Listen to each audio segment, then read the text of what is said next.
आदाब, अखलाक, तहजीब। आदाब, अखलाक, तहजीब। पूज्यपाद लालाजी साहब का ये विश्वास था कि जब तक मनुष्य में आदाब, अखलाक, तहजीब व इंसानियत का जीवन नहीं बनता, उस समय तक रूहानियत का कोई एतबार नहीं। यदि कुछ हो भी तो वह केवल रूहानी मक्र हो सकता है और कुछ नहीं। तो ग्रस्त साधुओं, संत महात्मा और विद्वानों में ये सब कुछ होना अति आवश्यक है। पूज्यपाद लालाजी साहब ने अपने एक पत्र में महात्मा ब्रजमोहन लाल जी साहब को लिखा था कि एक संजीदा आलिम की सोहबत एक जाहिल फकीर से कहीं बेहतर होती है। एक संजीदा आलिम की सोहबत एक जाहिल फकीर से कहीं बेहतर होती है, अर्थात एक सज्जन विद्वान की संगत एक मूर्ख साधु महात्मा से कहीं अच्छी होती है। लालाजी साहब ने आगे ये भी फरमाया था कि जब तक तरकीब व तादीब के सिकंजे में कसकर मनुष्य नहीं निकलता, तब तक ठीक तालीम का पद नहीं मिलता। और जब तालीम याफ्ता हो जाता है तो उसमें अखलाक, आदाब अपने आप ही आ जाते हैं। फिर तालीम, अखलाक, आदाब के सिकंजे में कसकर जब निकलता है तब खुलूस, नियत और तहजीब के दर्जे पर आ जाता है।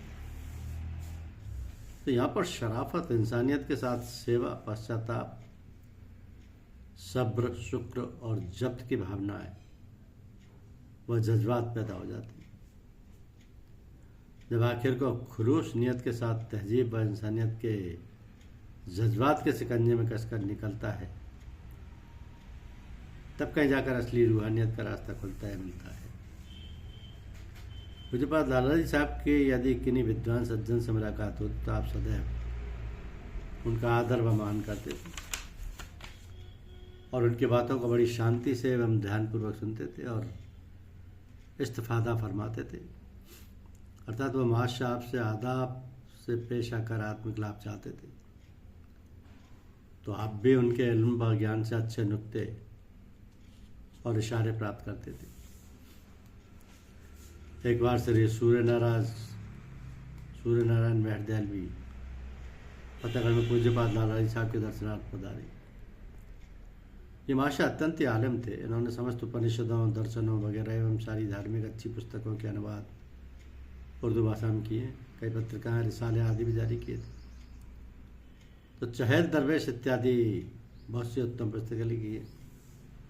सूरज नारायण मेहर के साथ उनके एक मित्र भी पधारे थे जो संस्कृत एवं ज्योतिष विद्या में निपुण थे।